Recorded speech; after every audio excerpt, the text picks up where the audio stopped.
recap of the lesson 2. That is, yesterday we revised lesson 2 portion, and today we will see the remaining part. And today it involves the extraction of aluminium, extraction of copper, extraction of iron, alloys, and the types of preventing corrosion, and the introduction about the corrosion and the types of corrosion. And we will see some important 1 word and 5 mark and 3 mark questions in this lesson. Yes, I hope you are following the lesson 1 and 2. Today we will see the extraction of aluminium. Extraction of aluminium. Okay, the symbol for aluminium. The symbol for aluminium is Al. Okay. This aluminium is the most abundant element.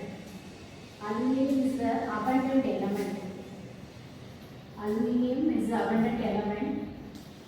And here there are different ores of aluminium. What are the important ores of aluminium? They are bauxite, cryolite, and then corundum. Bauxite, cryolite, and corundum. This can be asked in short answer as well as in one word. These ores of aluminium, this can be asked in short answer as well as in one word. Okay, so this Al2O3 into 2H2O is bauxite, and Na3AlF6 is cryolite, and corundum Al2O3. Now, in the extraction of aluminium, it involves two steps. First, conversion of bauxite into alumina by Bayes process. Bauxite into alumina by Bayes process. This alone can be asked in short answer. As one step can be asked in short answer. That is, this alone can be asked in short answer. And the next step is electrolytic reduction of alumina by Hall's process. This can also alone be asked in short answer. Electrolytic reduction of alumina by Hall's process, or it can also be asked in detailed question answer. Both of the process it can be asked in detailed question answer. Alumina by Hall's process. So these two are very important because this was a naming reaction, that is by Bayes process and electrolytic reduction of alumina by Hall's process. Both can be asked in detail, and one step can be asked in short answer. So this is a very important question, that is the conversion of bauxite into alumina by Bayes process, then electrolytic reduction of alumina by Hall's process. Now physical properties. Physical properties of aluminium. What are the physical properties? Physical properties of aluminium. This aluminium, it is a silvery white metal. Very, very important one word. Silvery white metal. This can be asked in one word as well as it can be used or asked as a hint or given as a hint in the problem. Aluminium is a silvery white metal and its melting point is 660 degrees C. Its melting point is 660 degrees C. This can also be asked in one word, and it has low density of 2.7 gram per decimeter cube. Low density of 2.7. So this is one word, and this is one word, and this is also can asked in one word as well as in the used as a hint in the problem. Okay, so this is the physical property of what? Aluminium. Then here uses, it is used in making airplane parts. Very, very important one word. Aluminium is used in making airplane or airplane parts. Aluminium is used in airplane parts. Used in airplane parts or airplanes. Okay. Then in the chemical properties of aluminium, aluminothermic process, very, very important. Aluminothermic process can be asked in short answer. Very important. Aluminothermic process, its reaction will be asked in short answer. Okay, this is the revision of extraction of aluminium. It is an abundant metal. What are the important ores of aluminium? Bauxite, cryolite, corundum. If you know the symbol, it is very useful. If you don't know, you write the names are bauxite, cryolite, corundum.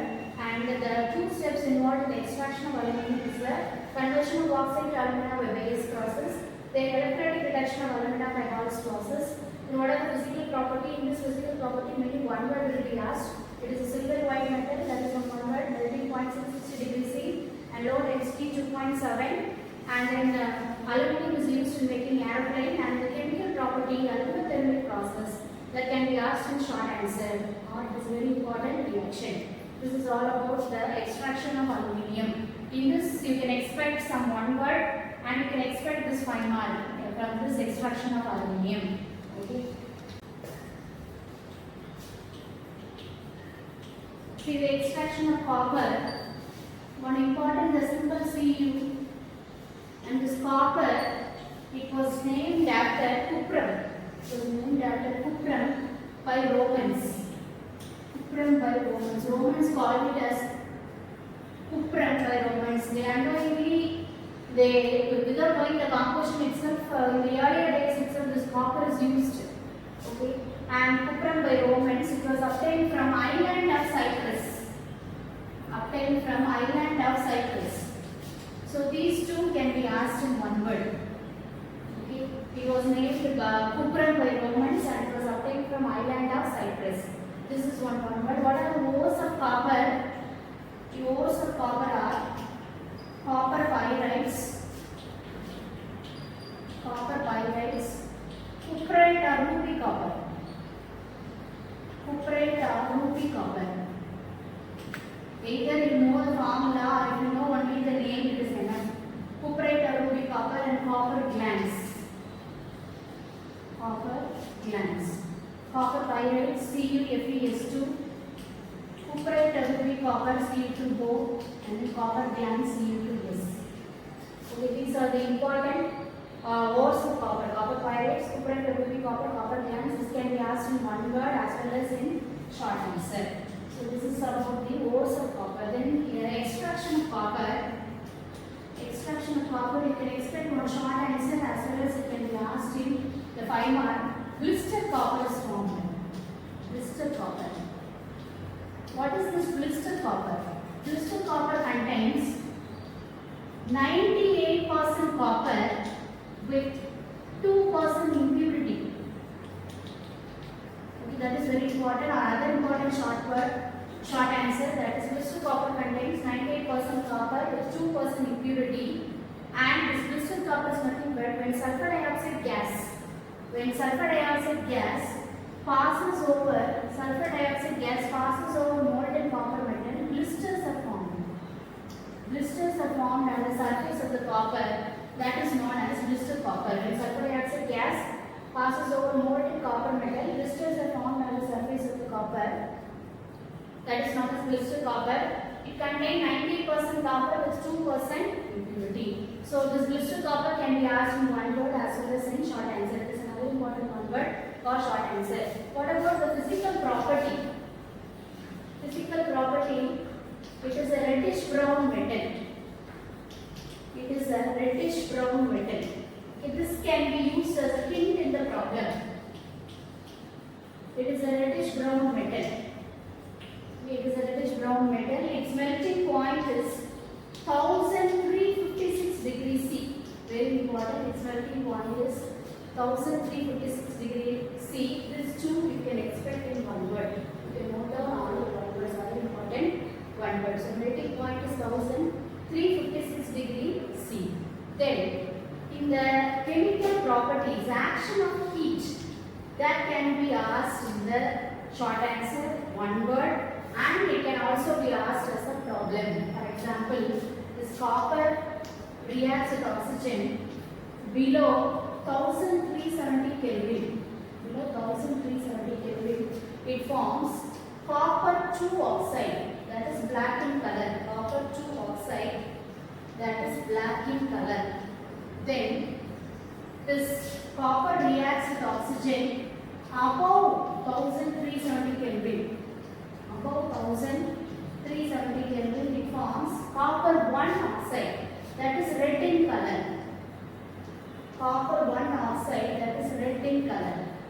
One is black and another one is red in color.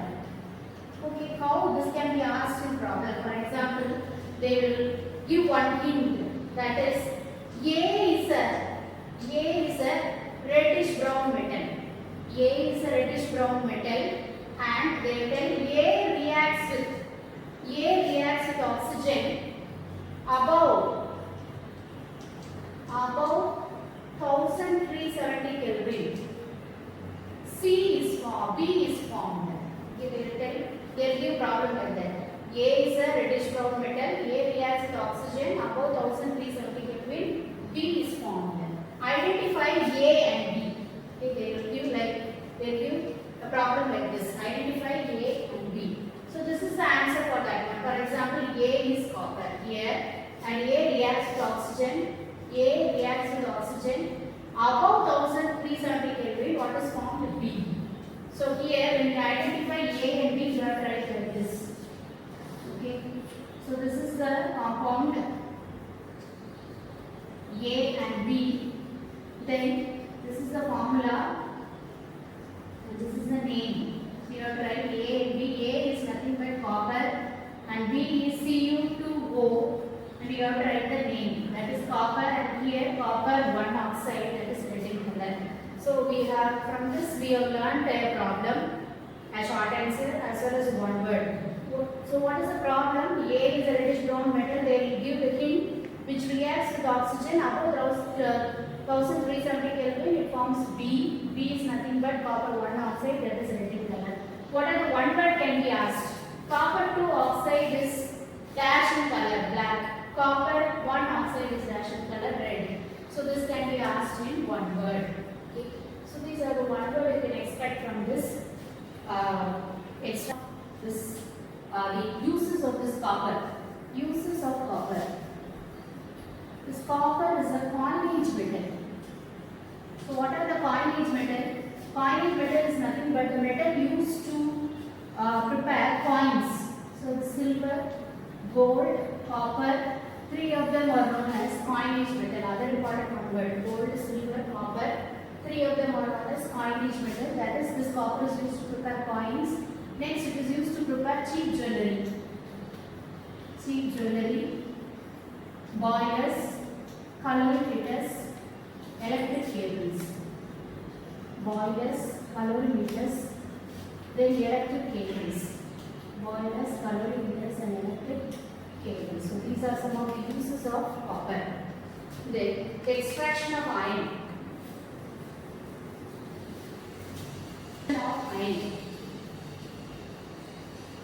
Extraction of iron. Iron symbol Fe. Iron symbol is Fe. So iron is the second most abundant element next to aluminium. Iron is the second most abundant element next to aluminium. Iron is the second most abundant element next to aluminium.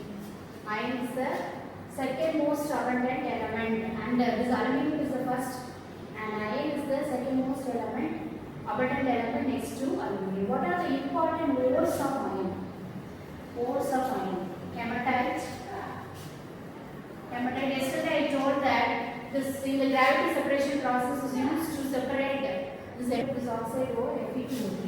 Hematite, magnetite, and iron pyrites.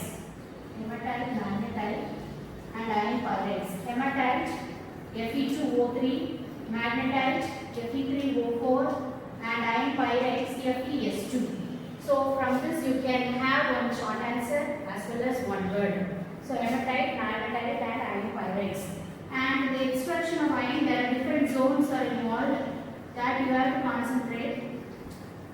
In the extraction of iron, there are different zones are involved, and finally we will obtain different types of iron. Composition of that iron. Composition of that iron, that is pig iron. The next one steel. The next one wrought iron. So these are the types of iron obtained after the extraction of iron. Okay, wrought iron. Okay, pig iron contains iron with 2 to 4.5% carbon. That is the composition of this pig iron. Then steel contains iron greater than 0.25% carbon. And this wrought iron contains iron with 0.252 2% carbon. 0.25 to 2% carbon. From this you can expect one word. So I am giving all the other important one word apart from the book one word. So pKi composition you can expect one word. That is iron with 2 to 4.5% carbon is pKi. Then steel, iron with less than 0.25% carbon is steel. Then wrought iron is iron with 0.25 to 2% carbon. And you can also expect the uses of these different types of iron can also be asked in one word. So this is about iron. So iron is the second most abundant element and it is a greyish white metal. And what about the appearance? It is a greyish white metal. Iron is a greyish white metal. And I told that this aluminium is a silvery white metal, copper is a reddish brown metal, and iron is a greyish white metal. These three things you have to remember, keep it in mind. Why? Because when we ask any problem, they will give the hint like that. That is, this A is a silvery white metal, then it is aluminium. Or this A is a reddish brown metal, then it is copper. And this A is a greyish white metal, then it is iron. If you know the appearance or this 3 points, then only you can able to answer the problem. So here this iron is a greyish white metal. It can be magnetized. This iron can be magnetized. Then in the extraction of iron, different zones are involved. And finally you get the different types of iron, that is pig-iron, steel and wrought iron. Pig-iron composition, steel composition and wrought iron composition you have to remember. Or alloys. An alloy is a homogeneous mixture. Alloy is a homogeneous mixture of two or more metal. Mixture of two or more metal or metal and a non-metal. Two or more metal or a metal and a non-metal. Or a metal and a non-metal. This alloy can be asked in short answer. Okay, alloy is a homogeneous mixture of two or more metal or a metal and a non-metal. Okay, then this amalgam. Alloy, this amalgam is a metal mixed with mercury. Metal plus mercury, that is known as amalgam. Okay, then types of alloys. Types of alloys. What are the types of alloys? Types of alloys. Okay, first one, copper alloy. Copper alloy, non-ferrous. Copper alloy, non-ferrous. Copper alloy, non-ferrous, no iron is present. Okay, it is non-ferrous. It contains brass, bronze. Brass and bronze are alloy of copper. Brass contains copper and zinc, and bronze contains copper and tin. This can be asked in one word. What is the composition of brass and bronze? That can be asked in one word. Then aluminium alloy. Aluminium alloy. Aluminium alloy. Duralumin. Duralumin. Duralumin and magnesium. Duralumin and magnesium. Duralumin and magnesium. Okay, so in duralumin, aluminium, magnesium, manganese and copper is present. Aluminium, magnesium, manganese and copper is present. Okay, how you can remember? For example, here aluminium A is there, manganese Mn is there, and the other two magnesium and copper you have to remember. That's of duralumin. Then magnesium and aluminium, aluminium and magnesium. That is known as magnesium. This will also come under non-ferrous alloy. No iron is present. So it is known as non-ferrous alloy. Then third one, iron. Iron alloy, ferrous. Iron alloys, ferrous. For example, in this iron alloy we will have stainless steel. Stainless steel. Okay, all the cooking vessels.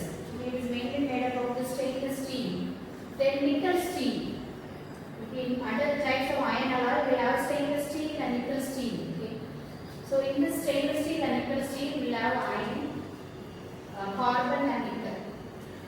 Okay, and in the stainless steel, we have and chromium. Okay, stainless steel will have iron, carbon, nickel and chromium. Nickel steel will have iron, carbon and nickel. Okay, again I tell another alloys. Copper alloy, non-ferrous, you are having brass and bronze. Its composition is very important, that can be asked in one word. The aluminium alloy, we are having pure aluminum and magnesium. That's composition can also be asked in one word. Uses can also be asked in one word. It is a non-ferrous alloy. Then iron alloy, ferrous alloy, there are stainless steel and nickel steel. That can also be asked in one word. Stainless steel composition, very important, contains iron, carbon, nickel and chromium. And nickel steel contains iron, carbon and nickel. So this types of alloy is very important. Okay, so in this you can expect the short answer as well as one word. You cannot expect any 5 mark, but you can expect short answer and one word. So this is the types of alloys. Okay, the next one, corrosion.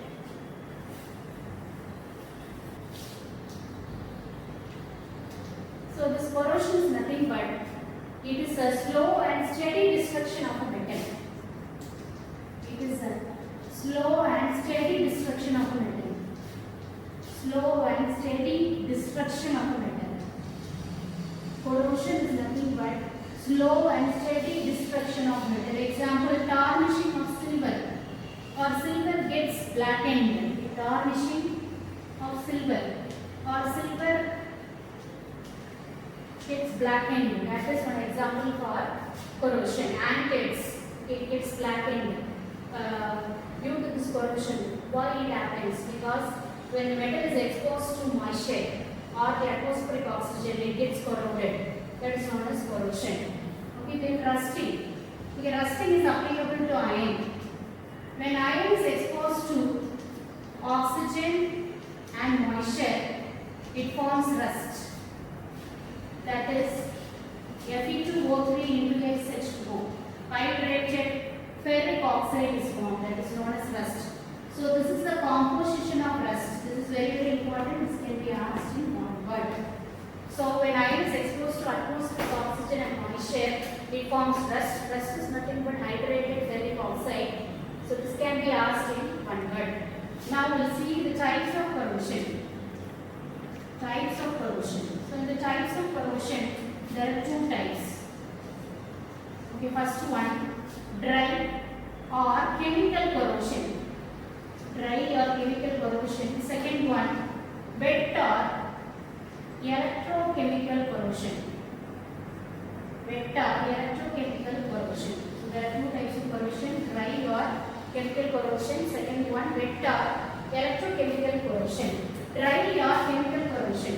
This corrosion takes place in the absence of air, or the corrosive action that takes place in the absence of air is known as dry or chemical corrosion. Absence, dry. Dry involves absence of moisture. So this dry or chemical corrosion is nothing but the corrosive action that takes place in the absence of air is known as dry or chemical corrosion. Example, corrosion of nitrogen, oxygen, sulfur dioxide. Then wet or electrochemical corrosion. Here the corrosive action takes place in the presence. So wet, so you have to remember wet. So wet involves moisture. So wet or electrochemical corrosion is the corrosive action that takes place in the presence of air, and it is known as wet or electrochemical corrosion. So here example for that one, corrosion of metal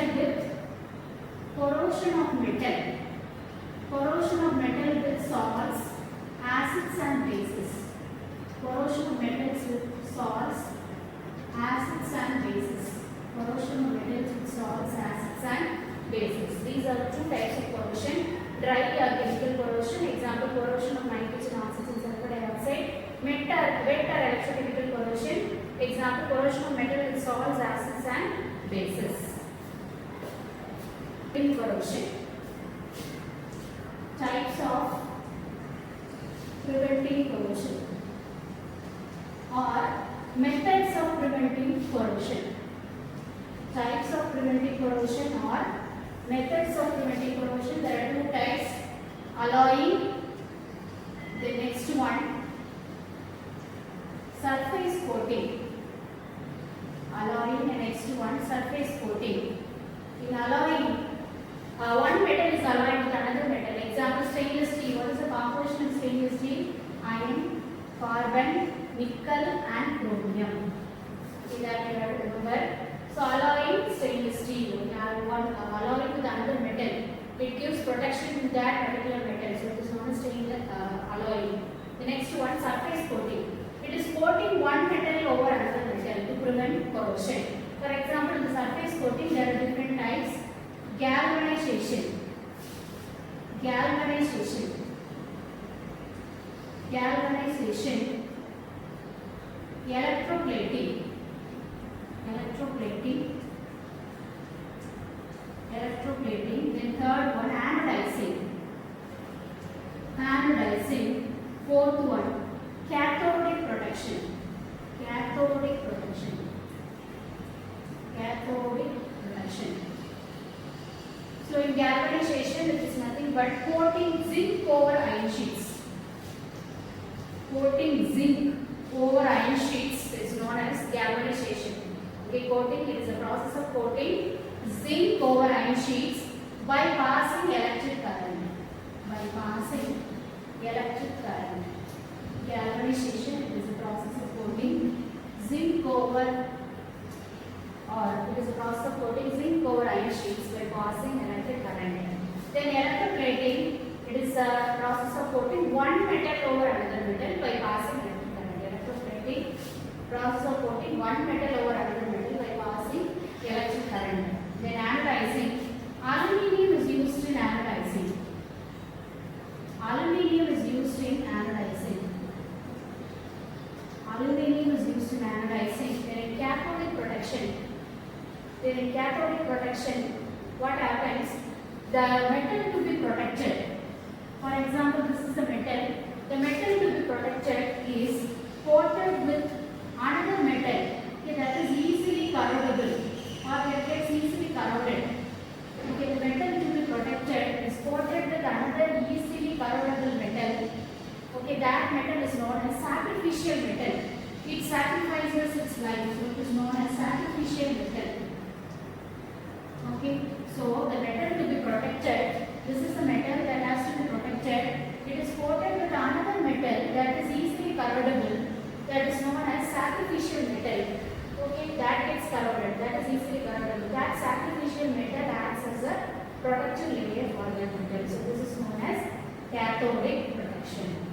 Okay, so these are the different types or methods of preventing corrosion. You can also expect these methods of preventing corrosion in detail, as well as you can also expect all the types in short answer. So from this you can expect short answer and detail. So these are the methods of preventing corrosion, and these are these methods where we can apply. For example, we can apply these methods. For example, in Common Bridge, we can prevent the corrosion of Common Bridge by periodic coating of that bridge by these methods. Periodic coating of that bridge, which bridge? Common Bridge, by this method, or by periodic coating of some metal over that bridge will lead to the protection of that bridge. Okay, so this is the end of this lesson. So we have completed lesson 2. Okay, I hope you understood, you have learned everything. You will have a good review of all the concepts that you have learned in the last year. Okay, so I hope you have studied also. I hope you have revised for the test. Okay, today is science revision. Today you can revise science, and I hope tomorrow you will write the test, one test in these lessons as well as the whole science.